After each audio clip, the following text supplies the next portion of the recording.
अस्सलाम वालेकुम स्टूडेंट्स, मैं आपको अपने यूट्यूब चैनल पे वेलकम करती हूँ। मुझे उम्मीद है कि आप सब लोग खैरियत से होंगे और अच्छे तरीके से मैथ को लर्न कर रहे होंगे और इसकी प्रैक्टिस लाजमी कर रहे होंगे ताकि आप लोगों को मैथ की अच्छी तरीके से समझ आ जाए और आप अपने एग्ज़ाम्स और क्लास टेस्ट में बहुत अच्छे मार्क्स गेन कर सकें। ठीक है, तो स्टूडेंट्स लास्ट वीडियो में हमने अपने चैप्टर नंबर 3 की एक्सरसाइज नंबर 3.5 को कंप्लीट किया था। देन आज के इस वीडियो में हम लोग अपनी लास्ट एक्सरसाइज जो रिव्यू एक्सरसाइज है 3 उसको कंप्लीट करेंगे। रिव्यू एक्सरसाइज किसी भी चैप्टर के लास्ट में एक्सरसाइज गिवन होती है जिसमें हम लोग उस चैप्टर में सॉल्व किए हुए सारे क्वेश्चंस को one by one again solve करते हैं। ये एज अ आप कह सकते हैं कि रिवीजन एक्सरसाइज होती है। ठीक है, अगर आप लोग यहाँ देखें इसका फर्स्ट क्वेश्चन तो यहाँ पर हमें गिवन है इन सर्कल द करेक्ट ऑप्शंस। ठीक है, हम लोगों ने चूज द बेस्ट आंसर यहाँ सेलेक्ट करने हैं। A number which divide a given number completely is called a dash. ऐसा नंबर जो किसी दूसरे नंबर को कम्प्लीटली डिवाइड कर दे उसको हम क्या बोलते हैं? फैक्टर, मल्टीपल, रिमाइंडर या नन ऑफ दिस। मल्टीपल तो वो होते हैं जिसका हम टेबल पढ़ते हैं, रिमाइंडर वो होते हैं जब हम डिवाइड करते हैं तो नीचे वैल्यू बच जाती है, और नन ऑफ दिस का मतलब है इनमें से कोई भी नहीं। लेकिन अगर फैक्टर हो तो हम यही कहते हैं कि इस नंबर का फैक्टर फाइंड करना हो, इसका मतलब है वो नंबर उस टेबल पे आता है। ठीक है, तो उस टेबल पे कम्प्लीटली डिवाइड होता है तो उसको हम बोलते हैं फैक्टर। ठीक है, इसको हम इन सर्कल कर देंगे। उसके बाद फ्रेंड्स हमारे पास सेकंड है कि 93 is a multiple of dash. 93 किस टेबल का मल्टीपल है? 3 का, 6 का, 7 का या 13 का? तो सबसे पहले अगर हम देखें तो 2 तो गिवन नहीं है। 3 के लिए देखें तो 9 और 3 को आपस में प्लस करें तो 12 आता है। इसका मतलब है कि 12 जो है वो 3 के टेबल पर डिवाइड हो सकता है, तो 93 भी डिवाइड हो सकता होगा। तो हम फ़ौरन से पहले जो है ना 3 पे सर्कल कर देंगे कि 93 जो है वो मल्टीपल है 3 का, यानी कि 3 के टेबल पे आता है। ठीक है, और 3 के टेबल की कंडीशन फुलफिल हो गई, हमने उसी को सर्कल कर दिया, बाकियों को चेक करने की ज़रूरत नहीं है।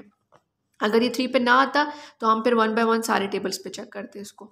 अच्छा, उसके बाद स्टूडेंट थर्ड पार्ट हमारे पास है कि number of multiples of 7 between 21 and 50।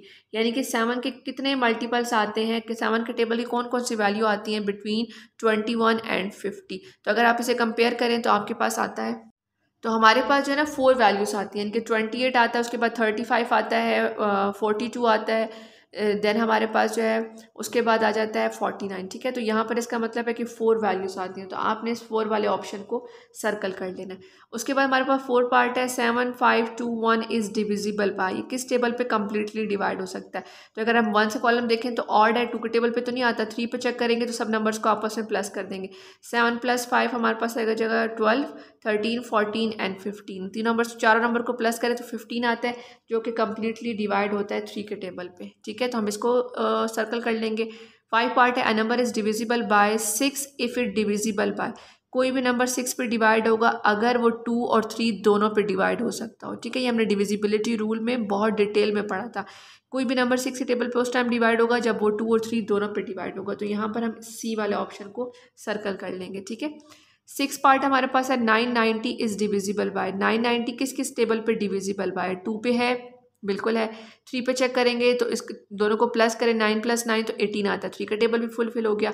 5 के टेबल पे चेक करने का मेथड ये है कि इसके वंस में 0 या 5 आना चाहिए, ये भी फुलफिल हो गया। 11 पे देखें तो 99 आ रहा है, साथ में 0 आ रहा है, इसका मतलब है 11 90s आपके पास जो है वो 990 आएगा। तो 11 के टेबल पे भी कम्प्लीटली डिवाइड हो रहा है, इन चारों पे कम्प्लीटली डिवाइड हो रहा है। तो इसका मतलब है बाकी के अगर हम नंबर्स को देखें तो किसी ना किसी पे नहीं डिवाइड हो रहा होगा। ठीक है, तो अगर ये इन चारों पे कम्प्लीटली डिवाइड हो रहा है तो हम ए ऑप्शन को ही सर्कल कर लेंगे। ये हमें फर्स्ट वाला एक्यूरेट आंसर मिल गया। उसके बाद नीचे लिखा हुआ है स्टूडेंट्स 7 पार्ट में इंडेक्स नोटेशन के 5 to the power 4 equal to dash. 5 to the power 4 का मतलब होता है कि 4 टाइम 5 रिपीट हो रहा है और उसके दरमियान में हम लोग यूज़ करते हैं मल्टीप्लाई का साइन। ठीक है, जो बेस होती है उसके ऊपर जो स्मॉल सी पावर है, इसका मतलब है उसकी जो बेस की वैल्यू है 5 वो 4 टाइम रिपीट हो रही है, 1 2 3 4 इस तरह से, और इनके बीच में जो साइन होता है वो मल्टीप्लाई का साइन होता है, तो हम लोग इस तरह से साइन लगा देंगे। अब यहाँ से आप देखेंगे कौन सी ऐसी नोटेशन है। अब देखिए जैसे ये 5 जो है 4 टाइम रिपीट हो रहा है लेकिन इनके मिड में प्लस का साइन है, तो हमने उस ऑप्शन को पिक करना है जिसके मिड में मल्टीप्लाई का साइन हो। जैसे हम लोग फैक्टर लिखते हैं ना एलसीएम के लिए, एचसीएफ के लिए फैक्टर्स लिख रहे होते थे, वहाँ दरमियान में मल्टीप्लाई का साइन लगाते थे, तो ये बिल्कुल वही नोटेशन है। ठीक है, तो इसका मतलब है जो सी पार्ट है ये इसका एक्यूरेट आंसर है, तो इसमें हम सर्कल कर लेंगे। इस तरह से अगर मैं आपको 6 यहाँ पर लिखा होता है 6 टू द पावर 4, तो इसका मतलब है 6 जो है वो 4 टाइम रिपीट हो रहा है और उनके दरमियान में साइन आएगा मल्टीप्लाई का, तो इसको बोलते हैं इंडेक्स नोटेशन। अच्छा, उसके बाद स्टूडेंट्स अगर हम लोग 8 पार्ट की तरफ मूव करें तो वहाँ पर गिवन है there are dash methods for finding HCF. HCF को फाइंड करने के कितने मेथड हैं? तो एचसीएफ को फाइंड करने के 2 मेथड हैं, HCF by prime factorization method और एचसीएफ बाय डिवीजन मेथड। ठीक है, मल्टीपल मेथड दूसरा तीसरा मेथड वो हम आपको समझाने के लिए, लेकिन जो एचसीएफ के मेन जो मेथड है वो 2 ही हैं, एचसीएफ और एलसीएम के, एक उनका प्राइम फैक्टराइजेशन मेथड और एक डिवीजन मेथड। तो यहाँ पर हम 2 पे सर्कल कर देंगे क्योंकि जो 2 मेन मेथड है एचसीएफ या एलसीएम को फाइंड करने के वो 2 ही हैं। ठीक है, एचसीएफ ऑफ 16 एंड 48, एचसीएफ जो है 16 और 48 का क्या होगा? अगर हम इसको एचसीएफ बाय डिवीजन मेथड देखें तो 16 2 ज़ा 48 आ रहा है, इसका मतलब 16 के टेबल पे 48 कम्प्लीटली डिवाइड हो रहा है, तो हमारा एचसीएफ क्या बनेगा? यस 16 बनेगा। तो हम इस ए वाले पार्ट को सर्कल कर लेंगे क्योंकि अब हम लोगों को अच्छी तरीके से समझ आ गया कि एचसीएफ हमें गिवन है डिवीजन मेथड या प्राइम फैक्टराइजेशन मेथड दोनों से किसी से भी कर सकते हैं, तो हम डायरेक्टली इसको डिवीजन से सॉल्व करके अपना आंसर फाइंड कर लेंगे। उसके बाद नीचे लिखा हुआ है एलसीएम ऑफ 4 एंड 8। ठीक है, 4 एंड 8 का एलसीएम आप लोग फ़ौरन से डिवीजन मेथड वाला सिंबल यूज़ करके इसको कर सकते हैं। आप लोग अपने रफर कॉपीज़ पे करेंगे ताकि आपके पास एक्यूरेट आंसर आए। ठीक है, अब देखिए 3 फैक्टर आ गया, 2 2 ज़ा 4 4 2 ज़ा 8, तो इसका मतलब है इन दोनों का एलसीएम क्या आ रहा है? मैंने फ़ौरन से यहाँ पर एलसीएम का डिवीजन मेथड यूज़ किया, फैक्टर बने और फैक्टर्स को आपस में मल्टीप्लाई कर लिया, 2 2 ज़ा 4 4 2 ज़ा 8, तो मुझे आंसर मिल गया कि इन दोनों का जो एलसीएम है वो 8 आएगा।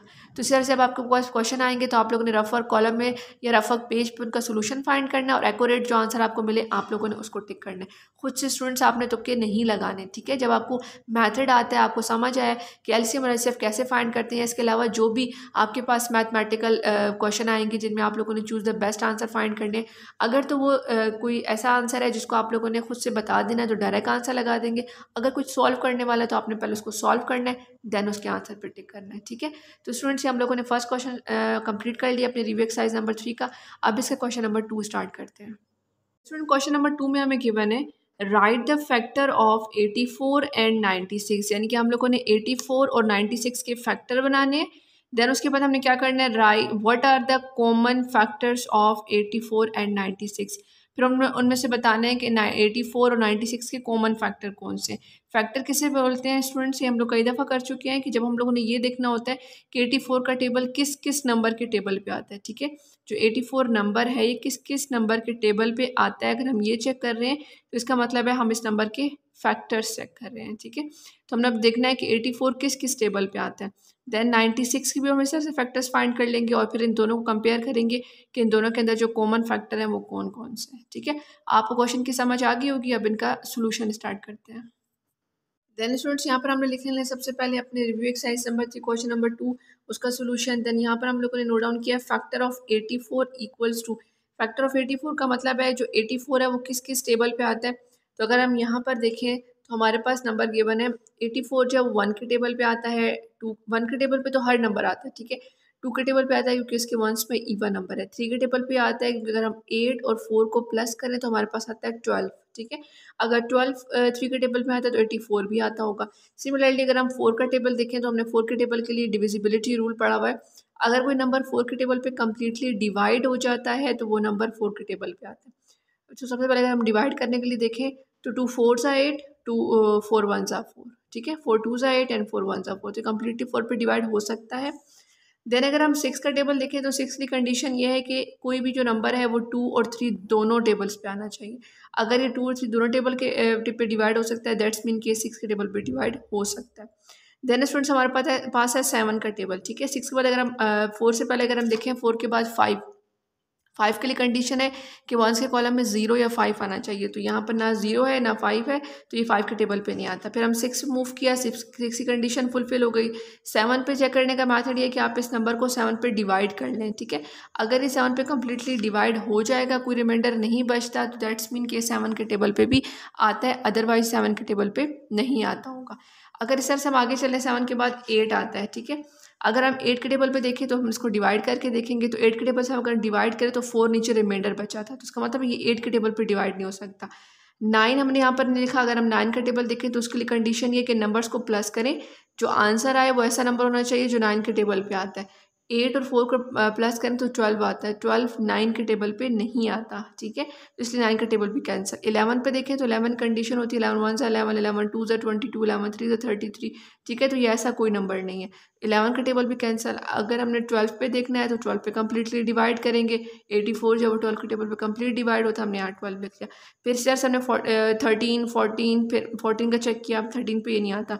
15 16 17 यानी कि आखिर में जो आपको नजर आ रहा है 28 42 84, 84 के टेबल पे इनका अपने टेबल पे तो हर नंबर आता है, लेकिन 28 और 42 को आप लोगों ने अपने माइंड में याद रख लेना है कि दो और ऐसे भी नंबर है जिनके टेबल पे 84 आता है, ठीक है, क्योंकि 14 तक हम नॉर्मली कर सकते हैं, आगे बहुत सारे टेबल्स होते हैं, आप लोग हर टेबल पे तो डिवाइड करके नहीं चेक करेंगे।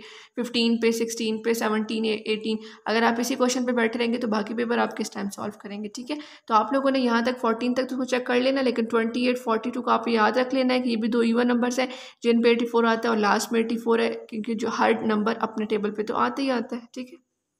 इस तरह से स्टूडेंट्स हम मूव करेंगे 96 पे, तो 96 1 के टेबल पे आता है। 2 की कंडीशन वही है, इवन नंबर होना चाहिए।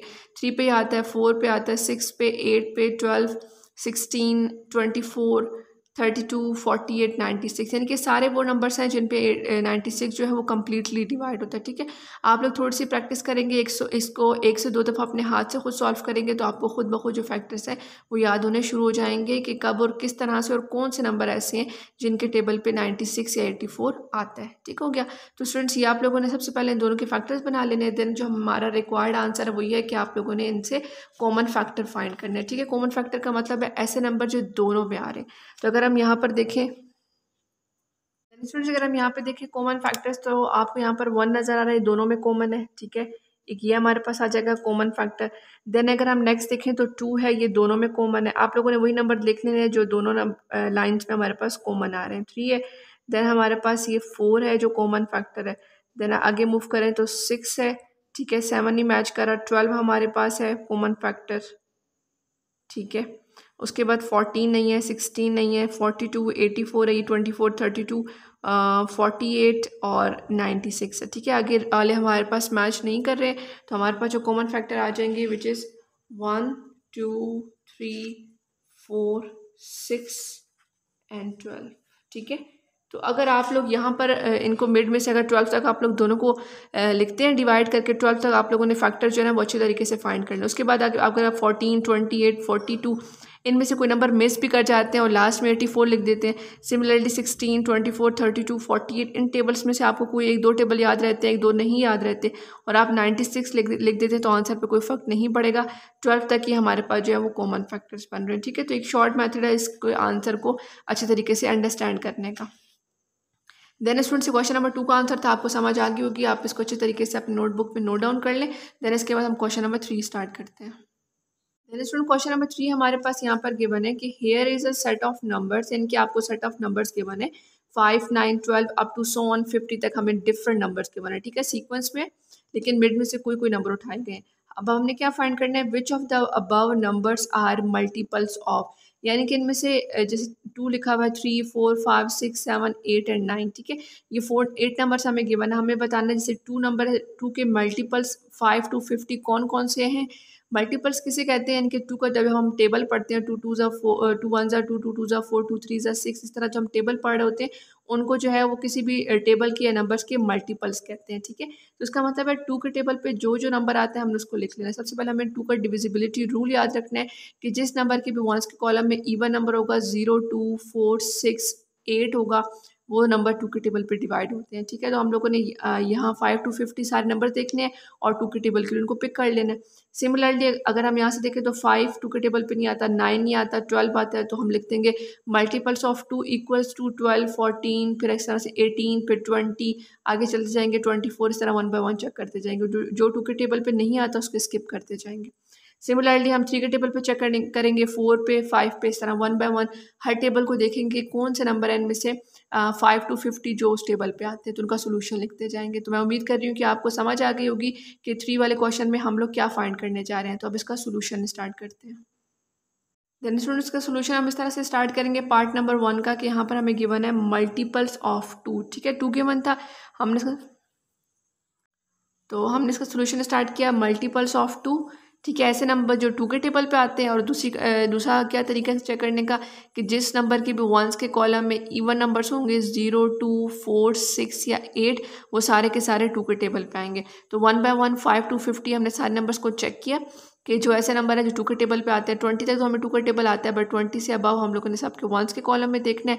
अगर वहाँ पे इवन नंबर है इसका मतलब वो 2 के टेबल पे आता है, और जिनके वंस में ऑड नंबर्स होंगे उनको हम लेफ्ट कर देंगे, छोड़ देंगे। ठीक है। इस तरह से स्टूडेंट सेकंड पार्ट हमारे पास था कि मल्टीपल्स ऑफ 3, यानी कि ऐसे नंबर्स जो 3 के टेबल पे आते हैं, और 5 to 50 जो नंबर्स हमें गिवन थे हमने उनमें से पिक करने थे। तो हमें 3 का टेबल 30 तक तो आता है, 30 तक हम इजीली नंबर्स को फाइंड कर सकते हैं, बट जैसे वो 30 से अबव होते हैं उनके लिए मेथड ये है कि हम लोगों ने नंबर्स को आपस में प्लस कर लेना है। अगर वो 2 डिजिट गिवन है, 3 डिजिट्स गिवन है, उनको आपस में प्लस करके चेक करना है। जैसे कि यहाँ पर 33 है, 3 और 3 को प्लस करें तो क्या आता है 6। क्या 6 3 के टेबल पे आता है? यस आता है। 33 भी आता होगा। इसी तरह से अगर हम देखें 36 को, तो आप लोग 36 को आपस में प्लस करें 3 और 6 को, तो 3 और 6 को प्लस करें तो 9 आता है। क्या 9 3 के टेबल पे आता है? यस आता है। तो इसका मतलब है 36 भी आता होगा। इस तरह से 39 है हमारे पास। 39 को अगर आप प्लस करें 3 और 9 को आप लोग आपस में प्लस करें तो हमारे पास आता है 12। क्या 12 3 के टेबल पे आता है? यस आता है। इसका मतलब 39 भी आता होगा। ठीक है। इस तरह से 42 को प्लस करें तो 6 आता है, 45 को प्लस करें तो 9 आता है। तो ये 6, 9, 12 इस तरह से हमें जो नंबर मिलते हैं उस हमारे लिए फाइंड करना आसान हो जाता है। अगर 6, 9, 12 जो है ये 3 के टेबल पे आ रहा है तो 45, 42, 39 भी 3 के टेबल पे आता होगा। ये 3 का डिविजिबिलिटी रूल है। ठीक है। 3 के टेबल पे चेक करने का मेथड है। तो स्टूडेंट्स इस तरह से हम लोगों ने इन सारे नंबर्स को 5 to 50 में से अपने 3 के टेबल्स के जितने भी मल्टीपल्स हैं उनको फाइंड करके इस तरह से लिख लेना। आप लिखना है मल्टीपल्स ऑफ 3 और 1 बाय 1 सारे मल्टीपल्स को कॉमास के साथ सेपरेट करके आपने लिख लेना है। ठीक है। तो ये पार्ट नंबर 2 का आंसर था, आप इसको नोट डाउन कर लें। इसके बाद क्वेश्चन नंबर 3 का पार्ट नंबर 3 स्टार्ट करते हैं। देन स्टूडेंट्स हमारे पास थर्ड पार्ट है कि मल्टीपल्स ऑफ 4, कोई भी नंबर 4 के टेबल पे डिवाइड होता है, कैसे पता चलता है? अगर वो नंबर हमारे पास आ रहा है 40 तक, 40 से पहले तक अगर नंबर है, जैसे देखिए 36 तक, यहाँ तक तो आपको 4 का टेबल आता है। लेकिन अगर इससे ग्रेटर हो जाता है तो हम उस नंबर को 4 के टेबल पर डिवाइड कर लेंगे। ठीक है। अगर वो नंबर हम डिवाइड करें और कम्प्लीटली डिवाइड हो जाए, कोई रिमाइंडर ना बचे, तो हम कहेंगे वो नंबर 4 के टेबल पर आता है, अदरवाइज वो नंबर 4 के टेबल पर नहीं आता। ठीक है। तो 36 तक तो नंबर आ रहे थे, उसके बाद 44 था, इसको डिवाइड किया तो 4 11 सा 44 आता। ये टेबल पे 4 के डिवाइड हो रहा है कम्प्लीटली। अब इसके बाद वाले जो नंबर थे वो 4 के टेबल पे कंप्लीट डिवाइड नहीं होते तो उनको लेफ्ट कर दिया। ठीक है।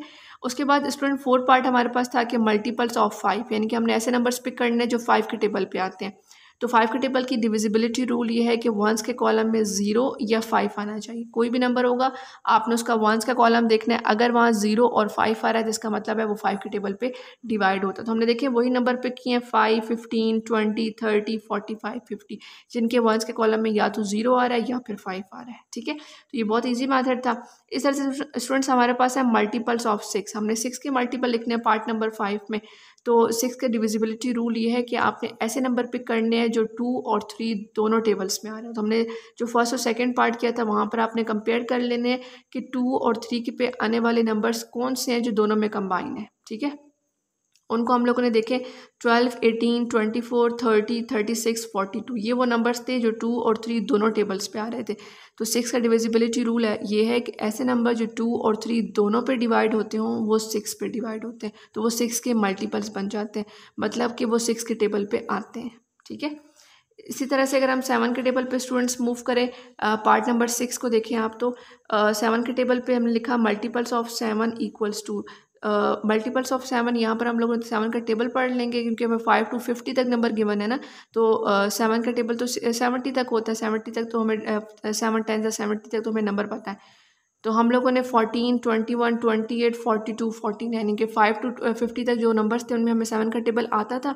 हमने 7 का टेबल पढ़ते गए, 7 2s are 7 3s are 4s are, तो जो जो हमें आंसर मिलते गए वहाँ उस लाइन में से तो हमने उनको पिक करके यहाँ पर लिख लेना। ठीक है।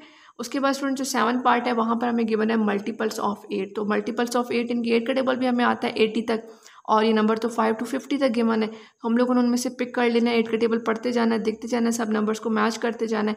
कोई ऐसा नंबर तो नहीं है जो 8 के टेबल पे आ रहा हो और इस लाइन में भी गिवन हो। तो सिर्फ 24 था जो 5 to 50 तक नंबर्स में हमें गिवन था। तो हम लोगों ने जो मल्टीपल्स ऑफ 8 लिखे वहाँ पर सिर्फ 24 आ जाएगा। उसके बाद स्टूडेंट क्वेश्चन नंबर 3 का जो लास्ट पार्ट है 8 पार्ट जो हमारे पास है उसमें हमें गिवन है मल्टीपल्स ऑफ 9, ठीक है। तो ये भी हम इजीली फाइंड कर सकते हैं, 9 का टेबल पढ़ते रहेंगे और इसमें से फाइंड कर लेंगे। अदरवाइज 9 के टेबल पे चेक करने का मेथड ये है कि आप उन नंबर्स को आपस में प्लस करें, अगर उनका सम ऐसा आ रहा है जो 9 के टेबल पे आता है तो इसका मतलब है वो नंबर भी 9 के टेबल पे आते होंगे। लेकिन चूंकि ये नंबर 50 तक थे और 9 का टेबल तो हमें 9 10 90 तक आता, तो हम इजीली टेबल पढ़ के अपने नंबर जो है वो पिक कर सकते हैं। तो 9 18 27 36 और 45 ये 5 नंबर्स थे जो 9 के टेबल पे आते हैं हमारे इस वाले क्वेश्चन में। तो स्टूडेंट्स इस तरह से हमने 1 to 8 सारे पार्ट्स को 1 by 1 सॉल्व कर लिया और उनके मल्टीपल्स फाइंड कर लिए। बहुत इजी क्वेश्चन था, जस्ट आपको एक दफ़ा रिव्यू कराना था, बताना था कि इनको हम कैसे सॉल्व करेंगे। तो जल्दी से इनका सोल्यूशन नोट डाउन कर लें, इसके बाद हम अपना क्वेश्चन नंबर 4 स्टार्ट करते हैं। देन स्टूडेंट क्वेश्चन नंबर 4 हमें यहाँ पर गिवन है कि वन ऑफ द नंबर 2 3 4 5 6 8 9 और 11 does not divide this, find it. यानी कि इनमें से कौन सा ऐसा नंबर है जो 6480 को कम्प्लीटली डिवाइड नहीं करता। तो उसके लिए स्टूडेंट्स हम क्या करेंगे, सबसे पहले 2 का टेबल देख लेंगे कि इसके वंस के कॉलम में इवन नंबर है, येस है, 2 का टेबल पे तो ये आता है। 3 के टेबल पे देखेंगे तो नंबर्स को आपस में प्लस कर लेंगे, 6 + 4 10, 10 + 8 18, 18 भी 3 के टेबल पे आता है, ठीक है। 4 के टेबल पे चेक करेंगे तो अगर इनको कम्प्लीटली हम लोग डिवाइड करें तो ये 4 के टेबल भी कम्प्लीटली डिवाइड हो सकता है। 5 के टेबल पे अगर हम देखें तो उसके वंस में 0 है, ठीक है। तो हमें 5 के टेबल के लिए या तो वंस में 0 चाहिए होता है या 5, तो 0 मौजूद है, ये 5 के टेबल पे भी आता है। 6 का टेबल है, अगर ये 2 और 3 दोनों पे डिवाइड होता है दैट्स मीन ये 6 पे भी आता होगा। इसके बाद अगर हम 8 का टेबल देखें और इसको 8 पे डिवाइड करें, 8 8 = 64, 8 1 = 8 और ये 0 ऊपर चला जाएगा, तो ये 8 के टेबल पे कम्प्लीटली डिवाइड हो रहा है, ठीक है। ऐसे नंबर हैं जो 8 के टेबल पे आते हैं। 9 पे चेक करने का मैथड ये कि इनको आप सम कर ले, हमने सम किया था, इसका सम आया था 18, 18 9 के टेबल पे आता है, 9 1 = 9, 9 2 = 18, तो ये 9 के टेबल पे भी डिवाइड होता है। अगर हम इसको 11 के रिस्पेक्ट से देखें तो इन 2 नंबर्स को और इन 2 नंबर्स को आपस में आपने प्लस करना है, फर्स्ट 2 और लास्ट 2। 6 + 4 10 बनता है, 8 + 0 8 बनता है। अगर इन दोनों लास्ट 2 डिजिट्स का सम सेम होता है, यहाँ पर भी 10 बन रहा होता है, यहाँ पर भी 10 बन रहा होता है, तो इसका मतलब है ये 11 के टेबल पे डिवाइड हो सकता है। लेकिन हमने सम किया, ये 10 बन रहा है, ये 8 बन रहा है, तो सम सेम नहीं आया। इसका मतलब है यहाँ से जो 11 है वो एक ऐसा नंबर है जिस पे ये नंबर डिवाइड नहीं होता। तो हमने यहाँ लिख देना है वन ऑफ द, यहाँ पर हम लिखेंगे number date does not divide 6480 = 11, ठीक है। तो उसका सोल्यूशन भी आपको लिख के बता देती हूँ कि आप उसका सोल्यूशन किस तरह से लिखेंगे। फ्रेंड्स मैंने आपको 1 by 1 सारे टेबल्स को बता दिया कि किस तरह से पता चल रहा है कि ये नंबर किस किस टेबल पे डिवाइड हो रहा है। सिर्फ 11 हमें वहाँ से मिला था जिस पे डिवाइड नहीं हो, तो उसका सोल्यूशन आप इस तरह से लिखेंगे, नंबर डज नॉट डिवाइड 6480 = 11, ठीक है। इस तरह से आप लोगों ने जस्ट 1 लाइन में लिखकर अपना आंसर दे देंगे। लेकिन इससे पहले आपको सारी बैक पता हो इसका कि हम लोगों ने किस तरह 1 by 1 सारे टेबल्स को चेक किया, ठीक है। तो स्टूडेंट क्वेश्चन नंबर 4 का सोल्यूशन नोट डाउन कर लें, इसके बाद क्वेश्चन नंबर 5 को स्टार्ट करते हैं। देन स्टूडेंट क्वेश्चन नंबर 5 हमें गिवन है, express the following as a product of prime factor, ठीक है। हम लोगों ने यहाँ पर इनको एक्सप्रेस करना है as a prime factor, product of prime factor का मतलब है कि हम लोगों ने इसको प्राइम फैक्टर लिखना है और मल्टीप्लाई वाली जो फॉर्म लिखते थे हम लोग लास्ट में, जैसे एलसीएम = 2 × 2 × 2 × 3 × 3, ठीक है, वो वाली जो फॉर्म हम लिखते थे उस तरह की प्रोडक्ट फॉर्म में हमने लिख लेना है। उसके बाद हमने क्या फाइंड करना है, right the answer in index notation, यानी कि जो नंबर रिपीट हो रहे होंगे, यानी कि 2 कितने टाइम रिपीट हो रहा है, 5 कितने टाइम रिपीट हो रहा है, 3 कितने टाइम रिपीट हो रहा है, यानी कि जो भी नंबर्स आएंगे फैक्टर्स में वो कितने टाइम रिपीट हो रहे हैं अपने उस प्राइम फैक्टर्स में, तो हम लोगों ने उनके पावर्स पे उसको लिख लेना है, ठीक है। कि 5 जो है ना वो 3 टाइम रिपीट हो रहा है, 2 4 टाइम रिपीट हो रहा है, इस तरह से वो जो हम फॉर्म लिखेंगे उसको बोलते हैं इंडेक्स नोटेशन, ठीक है। तो उसका सोल्यूशन स्टार्ट करते हैं, वहाँ पर मैं आपको डिटेल में बताती हूँ कि जो इंडेक्स नोटेशन होती है उसमें हम नंबर्स को कैसे लिखते हैं, ठीक है। तो स्टूडेंट क्वेश्चन नंबर 5 को स्टार्ट करते हैं। क्वेश्चन नंबर 5 हमें टू पार्ट्स गिवन है। फर्स्ट पार्ट जो हमें गिवन है वहाँ पे हमें गिवन है 315, यानी कि हम लोगों ने 350 के जो है सबसे पहले प्राइम फैक्टर्स फाइंड करने और फिर उसको इंडेक्स नोटेशन में कन्वर्ट करने। तो हमने यहाँ लिखा prime factor of 350, prime factor की नोटेशन लिखी, वहाँ पर हम लोग को लिख दिया 350, ठीक है। 350 के वंस के कॉलम में इवन नंबर है, 0 है, इसका मतलब है 2 के टेबल पे आता है। तो हमने यहाँ पर इसको अरेंज कर लेना है 2 के टेबल के अकॉर्डिंग, यहाँ पर 2 बना दिया, 1 कैरी नेक्स्ट नंबर को दिया तो ये 15 बन गया। 15 2 के टेबल पे नहीं आता, तो हमने यहाँ पर 14 बनाया और 1 कैरी नेक्स्ट नंबर को दिया तो वो 10 बन गया, ठीक है। अब उसके बाद हम लोगों ने 2 का टेबल पढ़ा, तो यहाँ से 2 1 = 2, 2 7s are 14 and 2 5s are 10। ठीक है, उसके बाद 175 आ गया। अगर हम 175 को प्लस करें तीनों डिजिट्स को तो ये आता है हमारे पास 13। 3 के टेबल पे नहीं आता, तो हमने मूव किया 5 के टेबल के लिए, क्योंकि इसके वंस में 5 है। 5 के टेबल के अकॉर्डिंग पहले इसको अरेंज कर लेंगे। 5 के टेबल में 15 आता है, 17 नहीं आता, तो यहाँ 15 बना लेंगे और 2 कैरी नेक्स्ट नंबर को देंगे तो ये 25 बन जाएगा। ठीक है, फिर हम 5 का टेबल पढ़ेंगे। 5 3 15, 5 5 25। अगेन 35 आ गया, जो कि 5 के टेबल पे ही आता है। 5 7 35 और 7 सिर्फ और सिर्फ अपने टेबल पे आता है, तो 7 1 7। ठीक है स्टूडेंट्स, ये फैक्टर्स बनाने के बाद अब हम लोगों ने क्या करनी है, इसकी इंडेक्स नोटेशन लिखने। तो हमने लिखा इंडेक्स नोटेशन इक्वल्स टू जितने भी ये 4 फैक्टर्स हमारे पास आए हैं, 2 × 5 × 5 × 7। ठीक है, इनको मैं लिख लिया। अब यहाँ पर 2 और 7 जो है 1 टाइम अकर हो रहा है, लेकिन 5 जो है वो 2 टाइम है। तो मैथ का ये रूल है कि जब बेसिस सेम हो, यानी कि नीचे वाला नंबर सेम हो और दरमियान में मल्टीप्लाई का साइन हो, तो उनकी पावर जो है वो ऐड हो जाती हैं। ठीक है, तो यहाँ पर ये 5 था, 5 × 5, तो इनकी पावर्स ऐड हो जाएंगी, तो ये बन जाएगा 7 1 + 1। ठीक है, 5 के ऊपर पावर 1 + 1 हो जाएगा। अब जब आंसर लिखेंगे तो 2 एज इट इज़ आ जाएगा और 5 की पावर 1 + 1 होकर 2 बन जाएगी × 7। ठीक है, तो इंडेक्स नोटेशन ये होती है कि जो नंबर रिपीट हो रहा है उसको हम बार बार रिपीट करने के बजाय उसकी पावर को ऐड कर देते हैं और इस तरह के फॉर्म में लिख देते हैं, तो उसको बोलते हैं इंडेक्स नोटेशन। ठीक है, तो स्टूडेंट्स ये पार्ट नंबर 1 था क्वेश्चन नंबर 5 का। इसी तरह से अगर हम पार्ट नंबर 2 देखें तो वहाँ पर हमें नंबर गिवन है कि प्राइम फैक्टर्स ऑफ 6912। तो हम लोगों ने सबसे पहले इनके प्राइम फैक्टर्स फाइंड कर लेने हैं, जो कि हमें अब बहुत अच्छे तरीके से आ गया इनका प्राइम फैक्टराइजेशन मैथड।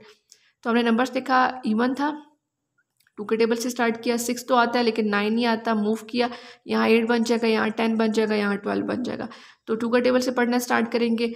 2 3 6, 2 4 8, 2 5 10 एंड 2 6 12। ठीक है, तो अब इस तरह से हम 1 बाय 1 इन सब के जो ना फैक्टर्स बनाते जाएंगे। लास्ट पे हम लोग आप देख सकते हैं कि यहाँ पर पहुँचे 54, तो 27 आ गया था। फिर हम लोगों ने उसी टाइम उस 27 को नेक्स्ट जो है मूव किया। इसी पेज पे मैं चाह रही हूँ आपको सारा नज़र आ जाए, तो मैंने उसको उसी पेज पे मूव कर दिया। ठीक है, तो यहाँ मैंने 27 लिख दिया। अभी 27 2 के टेबल पे नहीं आता, 3 के टेबल पे आता है, तो 3 9 27, 3 3 9 और 3 1 3। ठीक है, तो इस तरह से हमने कंप्लीट जो है ना 6912 के जो है फैक्टर्स बना लेने।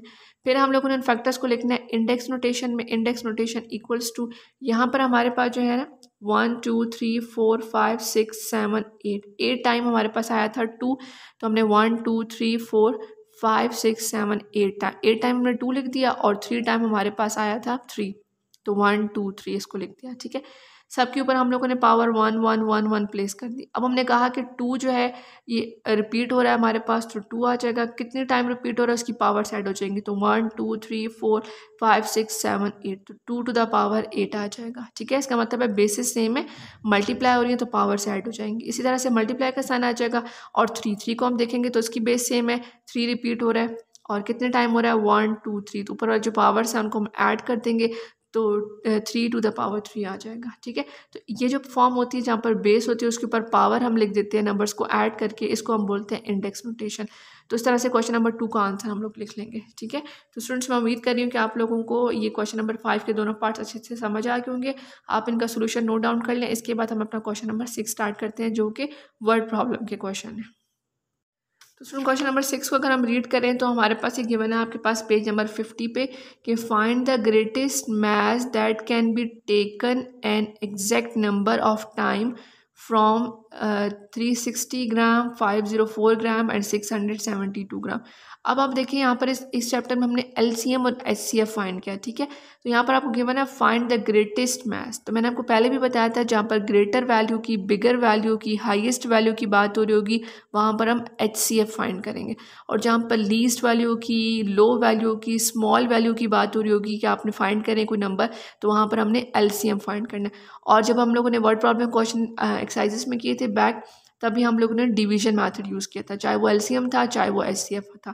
तो यहाँ पर इस ग्रेटेस्ट की वर्ड से हमें पता चल रहा है कि हमने एचसीएफ फाइंड करना है। ठीक है, तो इस क्वेश्चन में हम लोगों ने ग्रेटेस्ट मास फाइंड करना है जो कि एग्जैक्टली इतने नंबर ऑफ टाइम जो है वो अकर हो रहा हो। तो यहाँ से ग्रेटेस्ट मास का वर्ड हमें मिल गया, दैट्स मीन हमने HCF by division method use करेंगे और उस ग्रेटेस्ट मास के नंबर को फाइंड करेंगे। तो स्टूडेंट्स आई होप कि आपको क्वेश्चन अंडरस्टैंड हो गया होगा। अब इसका सोल्यूशन स्टार्ट करते हैं। क्वेश्चन नंबर 6 जो था हमारे पास स्टेटमेंट का क्वेश्चन था। तो हम लोगों ने सबसे पहले इसकी स्टेटमेंट लिख देनी है कि maths taken from exact number of time, कि कितने एग्जैक्ट नंबर ऑफ टाइम से जो है वो मैथ्स टेक किया गया है। 360 ग्राम, 504 ग्राम एंड 672 ग्राम। हमने क्या फाइंड करना है, greatest maths equal to question mark. ठीक है, इजी वर्ड्स में आप लिखना है स्टेटमेंट, ताकि आप लोग लिख भी सकेंगे स्टेटमेंट में क्वेश्चन है। दूसरा, आप इसको इजी वर्ड्स में लिखेंगे ताकि आपको पेपर के लिए परेशानी ना हो, आप उनको रट्टा लगाना ना पड़े, बल्कि आप क्वेश्चन को देख के अंडरस्टैंड कर लेंगे हमने कैसे फाइंड करना। तो मैं स्टेटमेंट की वर्ड्स जो हैं आपके लिए क्वेश्चन में से पिक करती हूँ ताकि आपके लिए बिल्कुल भी प्रॉब्लम ना हो। देन स्टूडेंट्स, हम लोग को यहाँ पर ग्रेटेस्ट मैथ्स फाइंड करना, तो हम लिखा HCF बाय डिवीजन मैथड, क्योंकि ग्रेटेस्ट के वर्ड ने हमें बता दिया कि हमने यहाँ पर HCF फाइंड करना है। HCF का डिवीजन मैथड यूज़ करेंगे। तो पहले हमारे पास जो दो नंबर्स हैं 360 एंड 504, इससे हम लोग पिक करेंगे, और 360 बाहर आ जाएगा, 504 अंदर आ जाएगा। ठीक है, तो 360 1 ज़ा 360, इनको आपस में माइनस करेंगे तो हमारे पास आ जाएगा 144। ठीक है, फिर 360 अंदर आ जाएगा डिवीजन के सिंबल के, और 144 2 ज़ा हमारे पास आता है 288, और 144 3 ज़ा ग्रेटर वैल्यू आती है। ठीक है, तो हमने 144 2 ज़ा 288 पे किया, 360 में से 288 माइनस किया तो 72 आ गया, एंड देन 72 को हमने 2 से मल्टीप्लाई किया तो 144 मिल गया, तो 72 2 ज़ा 144। तो आपको पता है जो HCF में जिसका टेबल पढ़ते हैं, जिसका टेबल पढ़ने की वजह से हमारा कंप्लीट सॉल्व होता है, वो हमारा आंसर होता है। लेकिन अगर ये दो नंबर्स होते तो 72 हमारा आंसर था, बट यहाँ पर 3 नंबर्स हैं, 672 अभी रिमेनिंग है, तो इस लास्ट वाले आंसर को यूज़ करेंगे और 672 को इस पर डिवाइड कर लेंगे। ठीक है, तो दोबारा से डिवीजन सिंबल यूज़ करेंगे। 72 अंदर लिखा, 72 बाहर, एंड 672 अपने डिवीजन सिंबल के अंदर।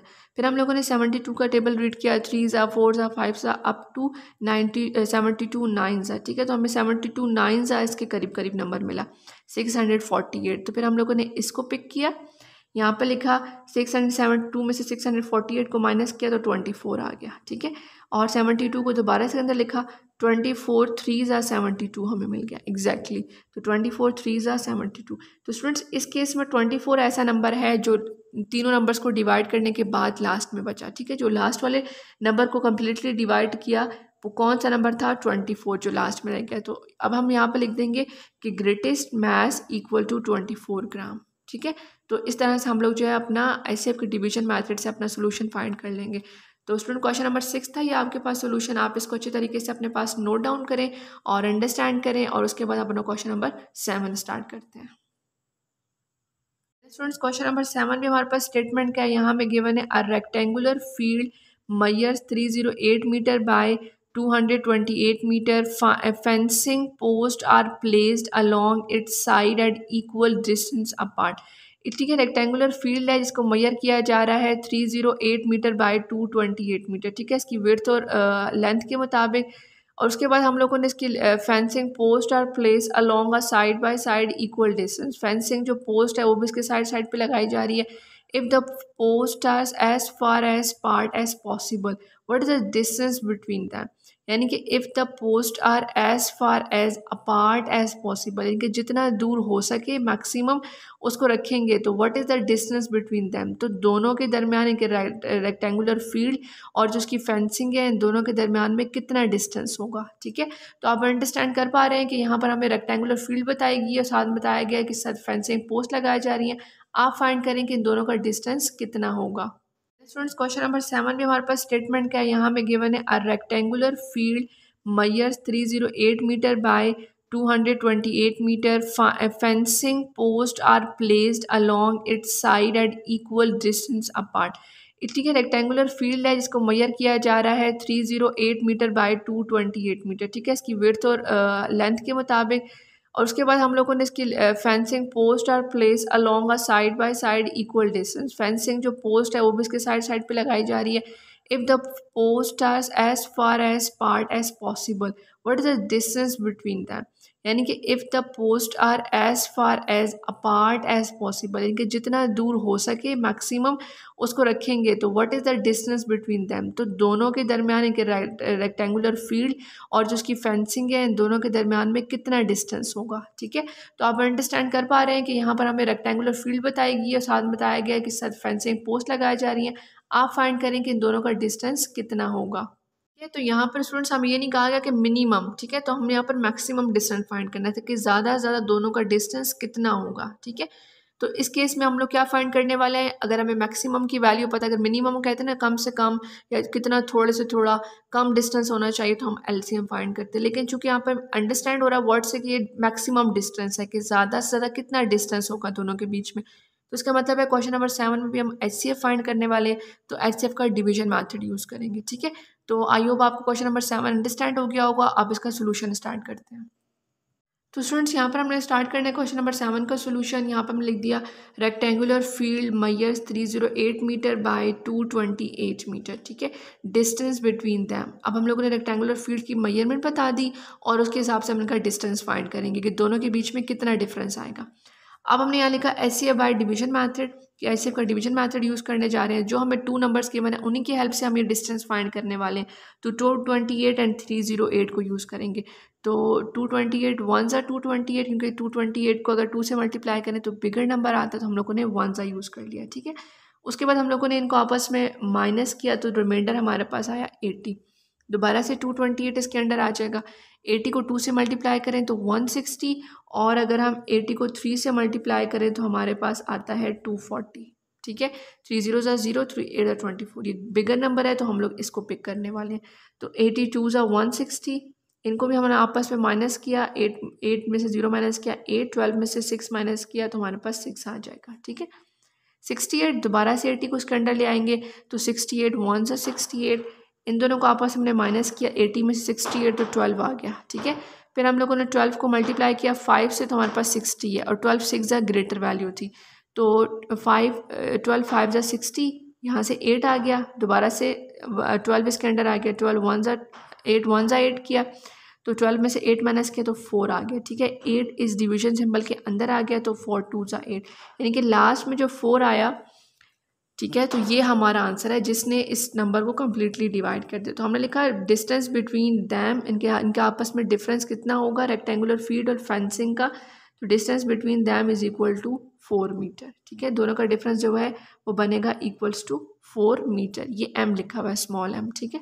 तो इस तरह से स्टूडेंट्स आप लोगों ने एचसीएफ के डिवीजन मेथड की हेल्प से इसका सोल्यूशन फाइंड कर लिया। डिवीजन मेथड बहुत ईजी है, जब इसकी एक्सरसाइज हम सॉल्व कर रहे थे वहाँ पर भी मैंने आपको स्टेप बाय स्टेप बहुत डिटेल में बताया, तो अब आपके लिए बिल्कुल भी डिफिकल्ट नहीं होगा, ठीक है। तो आप लोग इसको नोट डाउन कर लें क्वेश्चन नंबर 7 के आंसर को, इसके बाद अपना क्वेश्चन नंबर 8 स्टार्ट करते हैं। तो स्टूडेंट क्वेश्चन नंबर 8 हमारे पास गिवन है कि find the smallest mass that can be measured out in equal amount of 6 kg, 9 kg and 12 kg। तो स्टूडेंट्स यहाँ पर सबसे इंपॉर्टेंट बात है, आप देखिए फाइंड द स्मॉलेस्ट मास, ठीक है। जो क्वेश्चन नंबर 6 था वहाँ गिवन था ग्रेटेस्ट मास, तो हमने एचसीएफ का डिवीजन मेथड यूज़ किया था। अब देखिए यहाँ पर स्मॉलेस्ट मास, तो देखकर पता चल रहा है कि 3 नंबर्स गिवन है, स्मॉलेस्ट मास फाइंड करना है, इसका मतलब हमने एलसीएम फाइंड करना है, ठीक है। स्मॉल की बात हो रही है, लीस्ट की बात हो रही है, स्मॉलर की बात हो रही है, तो हमने एलसीएम फाइंड करना है, ठीक है। तो अब क्वेश्चन रीड करके हमें समझ लगी है कि यहाँ पर एलसीएम है, चूँकि ये हमारे पास स्टेटमेंट के क्वेश्चन हैं तो एलसीएम का डिवीजन मेथड यूज़ करेंगे। तो स्टूडेंट क्वेश्चन नंबर 8 का जो सोल्यूशन है उसको स्टार्ट करते हैं। तो स्टूडेंट क्वेश्चन नंबर 8 का सोल्यूशन कुछ इस तरह से स्टार्ट करेंगे। हमने यहाँ लिखना है मैस मैयर्ड इन इक्वल अमाउंट, ठीक है। जो मैस मैयर हो रहा है इक्वल अमाउंट में वो है 6 metre, 6 kg, 9 kg and 12 kg, ठीक है। हम लोगों ने क्या फाइंड करना है स्मॉलेस्ट मैस, ये वो चीज़ है जो क्वेश्चन में गिवन थी और ये हमने फाइंड करना है स्मॉलेस्ट मैस। स्मॉलेस्ट मैस की वजह से हमने यहाँ नीचे लिख देना है एलसीएम बाय डिवीजन मैथड, ठीक है। और एलसीएम का जो डिवीजन मैथड है उसमें ये होता है कि हम लोगों ने इसके इसी तरह से फैक्टर्स बनाने हैं, लेकिन 3 नंबर्स हों 2 नंबर्स हों उनको हम कंबाइन लिख लेते हैं कोमा के साथ सेपरेट करके, ठीक है। तो 6 9 12 को हमने लिख लिया। 6 और 12 इवन नंबर थे तो 2 के टेबल से स्टार्ट किया, 2 3 ज़ा 6, 9 एज इट इज़, 2 6 ज़ा 12। दोबारा से 6 था तो 2 का टेबल यूज़ कर लिया, 3 as it is, 9 as it is, 2 3 ज़ा 6, ठीक है। फिर 3 के टेबल पे तो 3 1 ज़ा 3, 3 3 ज़ा 9, 3 1 ज़ा 3, लास्ट में ये 3 बच गया तो 3 1 ज़ा 3, तो तीनों 1 1 1 आ गए, ठीक है। तो इसका मतलब है ये जो 4 फैक्टर्स हैं अभी हमारे पास बन गया और ये एलसीएम का डिवीजन मेथड यहाँ पर सॉल्व हो गया। अब नीचे हमने लिखा है यहाँ पर स्मॉलेस्ट मैस जो हमने फाइंड करना था, और जो एलसीएम के 4 फैक्टर्स हमारे पास आए हैं 2 multiply by 2 multiply by 3 multiply by 3, हमने इनको लिखा, आपस में दो फैक्टर्स को मल्टीप्लाई किया, 4 मल्टीप्लाई बाय 9 इनको मल्टीप्लाई किया 36। इसका मतलब है जो इन नंबर्स से जो स्मॉलेस्ट मैस आया वो हमारे पास आया 36 kg। ठीक है, तो इसका सोल्यूशन मैंने आपको बहुत इजी मेथड से बता दिया, क्वेश्चन नंबर 8 का भी। तो स्टूडेंट्स इसको नोट डाउन कर लें। इसके बाद हम अपना क्वेश्चन नंबर 9 स्टार्ट करते हैं। तो स्टूडेंट क्वेश्चन नंबर 9 हमें गिवन है, find the least length of a rope which can be cut into pieces of length 30 metre, 36 metre and 54 metre. यानी कि हम लोगों ने लीस्ट लेंथ ऑफ अ रूप फाइंड करनी है। रूप कहते हैं किसी भी रस्सी को। लीस्ट लेंथ का मतलब है कि उसकी कम से कम कितनी लेंथ हो जो इक्वल पार्ट्स में डिवाइड कर ले या कट कर ले इन पीसेस को, 30 मीटर का, 36 मीटर का और 54 मीटर्स के। ठीक है, तो ये देखें आपके पास वर्ड लिखा हुआ है लीस्ट लेंथ। तो जब आपके पास स्मॉल वैल्यू की बात हो रही हो, लीस्ट की बात हो रही हो, लेसर की बात हो रही हो, ठीक है, तो वहाँ पर हम लोग एलसीएम यूज़ करते हैं। तो लीस्ट के कीवर्ड ने हमें बता दिया कि ये आप लोगों ने यहाँ पर एलसीएम यूज़ करना है, एलसीएम का डिवीजन मैथड, क्योंकि हम लोग स्टेटमेंट के क्वेश्चन सॉल्व कर रहे हैं। ठीक है, तो क्वेश्चन नंबर 9 में हम एलसीएम से सॉल्व करेंगे और एलसीएम का डिवीजन मैथड यूज़ करेंगे और लीस्ट लेंथ ऑफ अ रूप को फाइंड कर लेंगे। तो स्टूडेंट क्वेश्चन नंबर 9 आपको अंडरस्टैंड हो गया होगा। अब इसका सोल्यूशन स्टार्ट करते हैं। क्वेश्चन नंबर 9 का सोल्यूशन हम कुछ इस तरह से लिखेंगे कि लिखेंगे यहाँ पर cut into pieces of length, यानी कि कितने लेंथ के पीसेस में हम इसको कट करेंगे अपने रूप को, 30, 36 एंड 54। ठीक है, ये नंबर्स हमने लिख दिए। और लीस्ट लेंथ ऑफ अ रूप आप यूँ भी लिख सकते हैं और least length equal to question mark, आप इस तरह से भी लिख सकते हैं। ठीक है, दोनों तरह से स्टेटमेंट करेक्ट होगी। उसके बाद हमने नीचे लिख दिया लीस्ट के वर्ड की वजह से एलसीएम बाय डिवीजन मैथड। ठीक है, और एलसीएम का डिवीजन मेथड यूज़ करके हम लोगों ने इनको सॉल्व करना है। तो एलसीएम का डिवीजन मेथड कहता है कि जितनी भी आपके पास नंबर गिवन है आप लोगों ने उसको सेम फैक्टर के अंदर लिख देना है और कॉमा से सेपरेट कर देना है। तो हम लोगों ने ये तीनों नंबर्स इवन थे, 2 के टेबल से स्टार्ट किया। सबसे पहले अगर ये 2 के टेबल पर डायरेक्ट नहीं आता तो हम शिफ्टिंग कर लेंगे, 2 बना दिया, यहाँ पर 10 बना दिया। यहाँ पर 3 नहीं आता 2 के टेबल में, 2 और 1 शिफ्ट किया तो 16 बन गया। 2 के टेबल में 5 नहीं आता लेकिन 4 आता और 1 शिफ्ट किया तो ये 14 बन गया। ठीक है, फिर 2 1 ज़ा 2, 2 5 ज़ा 10, 2 1 ज़ा 2, 2 8 ज़ा 16, 2 2 ज़ा 4, 2 7 ज़ा 14। ठीक है, और तीनों को कॉमा से सेपरेट करते जाएंगे।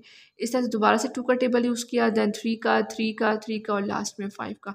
तो आपको अब ये स्टेप बाय स्टेप बहुत अच्छे तरीके से आ गया है कि हम लोग किस तरह से जो है ना एलसीएम के मेथड को यूज़ करके डिवीजन मेथड को ये फैक्टर्स बनाते हैं।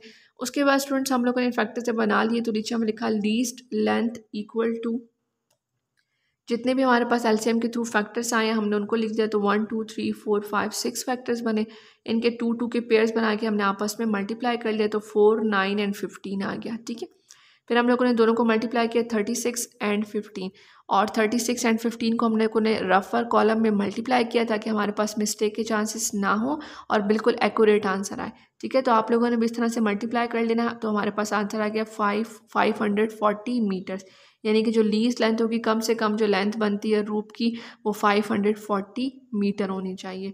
तो स्टूडेंट्स ये भी बहुत इजी मेथड था। आई होप आपको बहुत अच्छे से समझ आ रहा होगा। आप इसका सोल्यूशन भी नोट डाउन कर लें। क्वेश्चन नंबर 9 था। इसके बाद हम अपनी रिव्यू एक्सरसाइज नंबर 3 के क्वेश्चन नंबर 10 जो कि लास्ट क्वेश्चन है उसका सोल्यूशन स्टार्ट करते हैं। क्वेश्चन नंबर 10 भी स्टेटमेंट का है जो कि इस एक्सरसाइज का लास्ट क्वेश्चन है। इसको रीड करके अंडरस्टैंड करते हैं कि यहाँ पर हम क्या फाइंड करना है। Find the smallest sum of money that is exact multiple of 72 rupees, 80 rupees and 96 rupees. यानी कि आप लोगों ने smallest sum of money find करना है जो कि एग्जैक्टली मल्टीपल हो, यानी कि इनका इन पे एग्जैक्टली इनके साथ मल्टीप्लाई हो सके या इनको मल्टीप्लाई करके ही वो नंबर बन रहा हो। जैसे 72 को किसी नंबर से मल्टीप्लाई कर रहे हो तो वो नंबर आ रहा हो, 80 को मल्टीप्लाई कर रहे हो किसी नंबर से तो वो सम ऑफ मनी हमारे पास आ रहा हो, इसी तरह से 96। ठीक है, तो यहाँ पर देखिए आपके पास लिखा हुआ है स्मॉलेस्ट सम ऑफ मनी। तो स्मॉलेस्ट का वर्ड यूज़ हो गया, लीस्ट का है और यहाँ पे स्मॉलेस्ट था। तो इसका मतलब है जहाँ पर भी स्मॉलेस्ट का वर्ड है, लीस्ट का वर्ड है, लेसर का वर्ड है, स्मॉल वैल्यू का वर्ड है, वहाँ पर हम लोगों ने एलसीएम यूज़ करना है, एलसीएम का डिवीजन मैथड। तो एलसीएम का डिवीजन मैथड यूज़ करेंगे और इन तीन नंबर्स को उसमें फैक्टर वाले मैथड के साथ सॉल्व करेंगे डिवीजन वाले मैथड से, और उसके बाद जो नंबर आ जाएगा उसका मतलब होगा वो हमारे पास स्मॉलेस्ट सम ऑफ मनी होगा। तो उसका सोल्यूशन स्टार्ट करते हैं। स्टूडेंट्स इसका हमें सोल्यूशन इस तरह से लिखा है कि एग्जैक्ट मल्टीपल ऑफ 72, 80 एंड 96 ये जो नंबर आएगा वो एग्जैक्ट मल्टीपल होगा इन तीनों नंबर्स का। और फाइंड क्या करना है, smallest sum of money equals to question mark. ठीक हो गया। उसके बाद हम लिख दिया एलसीएम बाय डिवीजन मैथ, और इन तीनों नंबर्स को इस एलसीएम के डिवीजन सिंबल के अंदर लिख दिया। और वन बाय वन जिस तरह से हम लोग डिवाइड करते हैं टू के टेबल पे, अनटिल अनलेस के टू का टेबल ऐसा नंबर आ जाए जो टू के टेबल पे नहीं आता, तब तक हम टू का टेबल यूज़ करते रहते हैं। उसके बाद फिर थ्री के टेबल पे मूव करते हैं, और थ्री के टेबल जब कंप्लीट सॉल्व हो जाए तो फिर जो लास्ट में 5 का नंबर है हम उस पर मूव करके, ठीक है। तो ये आपको अच्छी तरीके से फैक्टर्स बनाने आते हैं, हम लोग इसको बार बार रिपीट कर चुके हैं। उसके बाद स्टूडेंट्स लास्ट में हमने लिख देना है smallest sum of money equals to, और जितने हमारे पास ये सारे फैक्टर्स आए ना यहाँ से इस 2 से लेकर इस 5 तक, इन सब को हम लोगों ने इसके सामने लिख देना, ठीक है। अगेन वही मेथड है, टू टू के पेयर्स बना के इन सब को आपस में मल्टीप्लाई करें। इनको भी हमने मल्टीप्लाई किया 16 मल्टीप्लाई बाय 90, रफ वर्क में गए 16 को 90 को 16 से मल्टीप्लाई किया 1440 आ गया, और हमने कहा कि 1440 जो है वो लीस्ट या स्मॉलेस्ट सम ऑफ मनी जो है वो ये आ रही है, ठीक है। तो ये इन तीनों नंबर्स पे कम्प्लीटली डिवाइड होती है। 72 को 80 को 96 को डिफरेंट नंबर से मल्टीप्लाई करें तो आपके पास 1440 आएगा। तो स्टूडेंट्स इसके साथ ही हमारे रिव्यू एक्सरसाइज नंबर 3 का क्वेश्चन नंबर 10 जो है वो कंप्लीट हो गया है। मैं उम्मीद करती हूँ कि आपको चैप्टर नंबर 3 की सारी एक्सरसाइज बहुत अच्छी तरीके से समझ आ गई होंगी। अगर आपको किसी पिछली प्रीवियस एक्सरसाइज किसी क्वेश्चन को अंडरस्टैंड करना है तो उनका लिंक मैंने डिस्क्रिप्शन में दे दिया, आप वहाँ से भी उसको ओपन करके देख सकते हैं। अगर इनकेस आपको क्वेश्चन समझ नहीं आता तो आप कमेंट सेक्शन में मुझसे पूछ सकते हैं। तो स्टूडेंट्स इंशाल्लाह अभी नेक्स्ट वीडियो में हम लोग अपने चैप्टर नंबर 4 को स्टार्ट करेंगे, उससे पहले आप चैप्टर नंबर 3 की अच्छी तरीके से प्रैक्टिस कर लें। Thank you so much for watching, अपना बहुत ख्याल रखिएगा, अल्लाह हाफिज़।